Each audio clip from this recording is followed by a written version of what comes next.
Look at every assumption that goes into these pension systems. The idea that more people are taking out than are going in is not a new one or a surprise. We expected that. Yeah. What we expected, though, that hasn't come true is making 6.5%. We've been making 5.2, and it's that 1.3% that's led to our problem. We've got a $16 billion hole to fill in the pension system, and if we can make that 1.3%, that hole will get taken care of, and we'll be able to get back in the position of giving cost of living adjustments to our retirees. That's the hardest call I get by far as treasurer, from a retiree who says, I haven't gotten a cost of living adjustment in a decade. I'm having trouble affording my bills. Whose fault is it? The answer is it's the treasurer's office's fault. The legislature's done its share. They've sacrificed by not getting a COLA. It's on us, and we got to fix that. Okay, all right. So 25 years prior to you taking this position was private sector.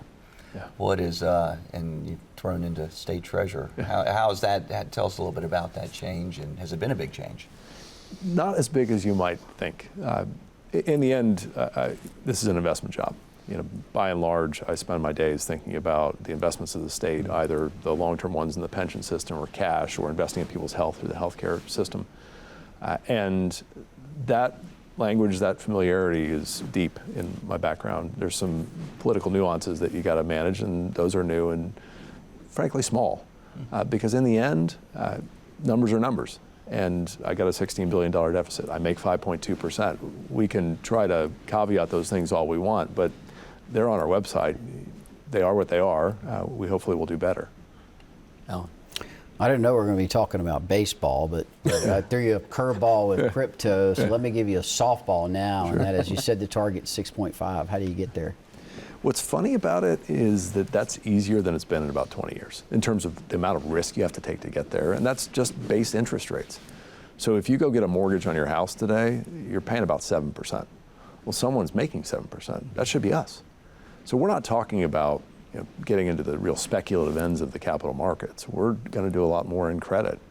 We had a statutory prohibition until a couple weeks ago on how much of that we could do, but it's pretty low risk stuff. It's not that exciting, but it really delivers on what we're trying to do, and that's just make 6.5 at as low risk as possible. So you'll see us in places like that much more than we've ever been. You're going to get the backing of the General Assembly to make that? You think the House and the Senate are both going to say, go get them, Brad?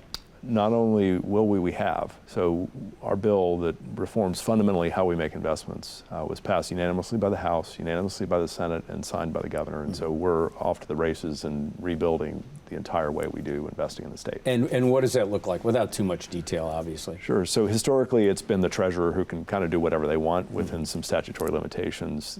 Going forward, once we have it in place, we'll have a 5-member board appointed by the treasurer, the governor, the speaker, the president pro tem, and then the treasurer ex officio to make those decisions. They'll hire and fire a chief investment officer of that pension organization. The truth is, what we've built looks like most every other state who does this well. I think South Carolina does it in a really good way, and we learned a lot from them. Virginia, Florida, Texas, pick your favorite state. And the model coalesces around this. We just had a model that was about 100 years old, and we needed to update.